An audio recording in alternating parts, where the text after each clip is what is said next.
Repin yang merindukan ayahnya. Emily tengah berdiam diri di kamarnya. Netranya melihat Repin yang tertidur pulas di ranjang. Dret, dret. Ponsel Emily berbunyi, dia pun segera mengangkat ketika tahu itu dari sahabatnya. Halo Emma? Halo Em, kamu diterima kerja di sini. Besok datanglah ke sini, seragammu juga sudah disiapkan. Ujar seseorang yang berbicara lewat telepon. Tapi Emma, aku harus meninggalkan Repin kalau begitu, lirih Emily. Cak, astaga Emily, kau pikir aku bodoh? Tentu saja aku meminta pada majikanku untuk mengizinkan kau kerja di sini dengan anakmu. Mereka setuju? Ujar Emma. Emily tersenyum lebar, dia bangkit dari duduknya dan berjalan menuju pintu. Beneran? Aku bisa bawa Repin? Tentu saja mereka baik-baik banget.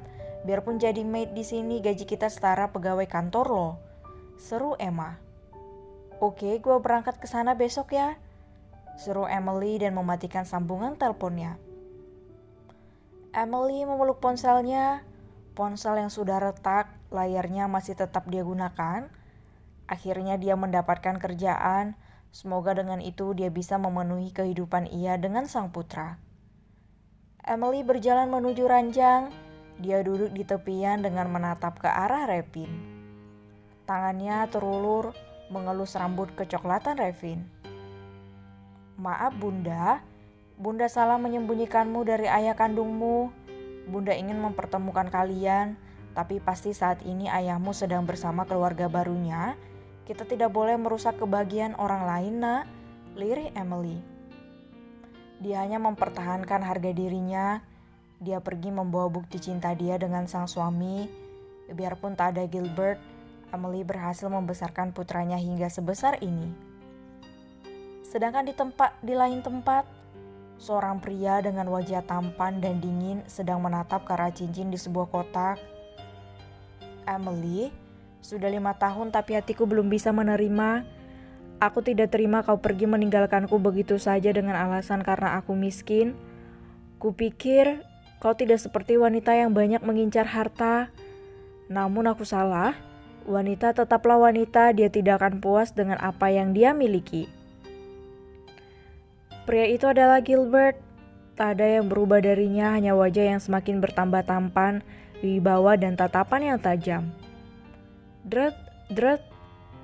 Gilbert melirik ponsel mahalnya, dia melihat nama yang tertera di sana. Gilbert pun mengangkatnya dan menunggu si penelpon berbicara. Tuan, Emily belum juga ditemukan. Kami sudah mencarinya di setiap daerah yang ada di pulau ini. Kemungkinannya cuma 2, kau yang tidak becus dalam mencari, atau dia yang sudah pergi keluar pulau bersama selingkuhannya. Tatapan Gilbert menajam, dia melempar ponselnya ke dinding sehingga ponsel tersebut rusak. Brak!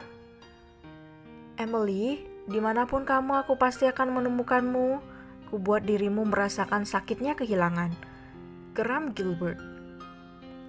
Emily mempersiapkan segalanya. Dia memasukkan baju Repin ke dalam koper, begitu juga dengan baju dirinya. Bunda, kita mau ketemu Dedi kan di kota? Tanya Repin dengan senyum mengembang. Emily menghentikan kegiatannya. Dia menatap putranya yang terlihat menatapnya dengan mata berbinar. Repin, kita ke kota karena Bunda mau bekerja, nak. Biar bisa beli susu Repin. Biar Repin gak minum air gula terus. Ucap Emily sambil mengelus rambut putranya. Kata Bunda, Dedi kerja. Terus kenapa Bunda harus kerja juga? Dedi ndak pernah kirim uang ya? Pertanyaan polos dari anak berumur 4 tahun itu membuat hati Emily merasa tercabik-cabik. Baginya makan nasi dengan ayam saja sudah membuat putranya bahagia. namun dirinya tahu kebahagiaan terbesar putranya adalah bertemu dengan sang ayah. Daddy kirim uang kok, tapi kan buat kita makan, Nak," jawab Emily. "Daddy kirimnya dikit ya, Buna. Kita seling makan nasi pakai garam. Di kantor Daddy pakai garam juga ya, Buna." Emily menahan sesak di dadanya. Ingin dirinya berkata jika dia dan ayahnya tak mungkin bisa bersatu lagi. Selain terhalangnya restu, mereka juga terhalang status. "Enggak, Nak. Ayahmu makan dengan enak, tidur dengan enak.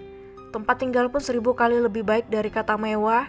Dia hidup bergelimang harta, sedangkan kita hidup serba kekurangan," batin Emily. "Buna sedih ya?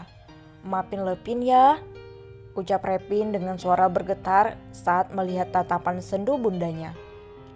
Emily menggelengkan kepalanya, dia segera membawa Repin ke gendongannya, menatap anak semata wayangnya yang sangat menggemaskan. "Enggak, Bunda enggak sedih selama Repin ada bersama Bunda," ucap Emily sambil mencium pipi putranya. "Repin cuma Buna, tulus nanti," suruh Repin dan memeluk leher Emily. Air mata Emily terjatuh, dirinya tak setegar itu untuk bertahan menjalani hidupnya. Jika Mas Gilbert tahu apakah dia akan mengambil Repin? Tidak, dia tidak boleh tahu tentang Repin, dia tidak boleh sampai tahu, batin Emily. Singkatnya, Emily pergi ke kota dengan menggunakan bis. Dirinya membawa tas besar sambil duduk memangku Repin. Emily tak punya banyak uang untuk membayar 2 kursi, sehingga dia memutuskan untuk memangku Repin. Lelah memang, tetapi sisa uangnya akan dia gunakan untuk membeli makanan nanti. Bis pun akhirnya sampai di terminal. Emily membangunkan putranya yang tertidur di pangkuannya. "Bangun, Nak, udah sampai," ucap Emily sambil menepuk lembut pipi putranya. Repin mengerjapkan matanya. Dia menatap sekelilingnya sambil menggaruk kepalanya.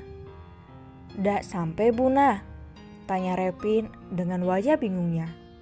"Sudah, ayo kita turun makan siang dulu." "Repin lapar kan?" ucap Emily. Repin turun dari pangkuan Emily. Dia berjalan lebih dulu sambil dituntun dari belakang oleh Emily. "Hati-hati," pinta Emily saat Repin menuruni bis. Emily menggandeng lengan putranya menuju rumah makan, sebuah warteg yang tak begitu besar. "Repin mau makan apa?" tanya Emily yang sedang berdiri di depan etalase. Berbagai jenis lauk ada di sana, Emily pun turut memilih. "Mau ayam? Boleh, Buna?" tanya Repin. Emily terdiam, dia mengambil dompetnya dan melihatnya.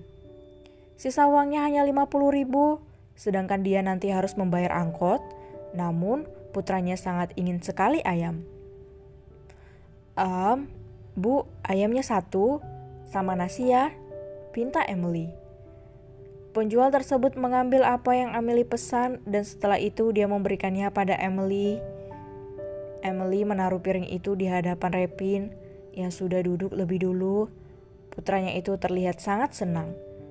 Padahal hanya ayam saja, tetapi putranya sangat bahagia. "Buna ndak makan?" tanya Repin saat menyadari jika tidak ada piring Emily di sana. "Bunda masih kenyang, Repin makan saja dulu ya," ucap Emily sambil mengusap kepala putranya. Repin menyodorkan sendoknya, dia menatap Emily dengan pandangan polosnya. "Buna, makan balang Repin ya. Nasinya banyak," ucap Repin dengan senyum tulusnya. Emily yang memang lapar pun menerima suapan putranya. Dia tersenyum menatap putranya. Emily tak sadar jika di belakangnya ada seorang pria yang mengambil dompetnya.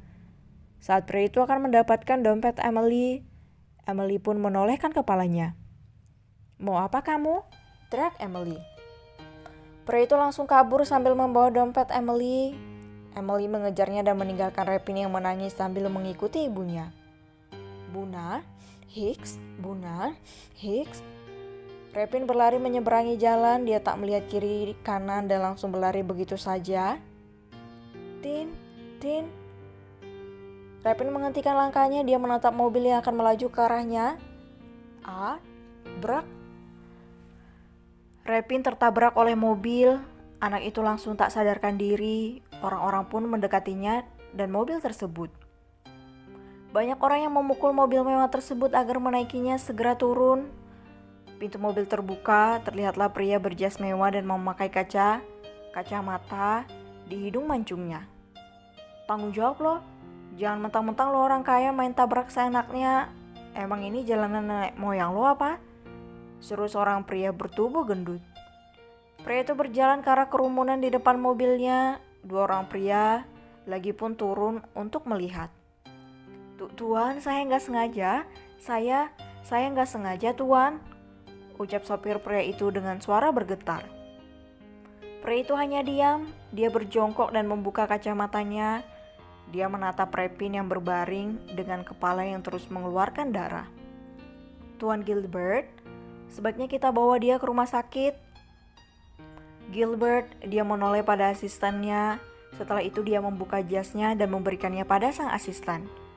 Gilbert mengangkat Repin ke gendongannya. Dia melakukannya dengan hati-hati. Setelah itu dia memasuki mobilnya. Jika ada yang mencari anak ini, bilang padanya jika kami akan membawanya ke rumah sakit terdekat. Titah asisten Gilbert pada salah seorang dari mereka.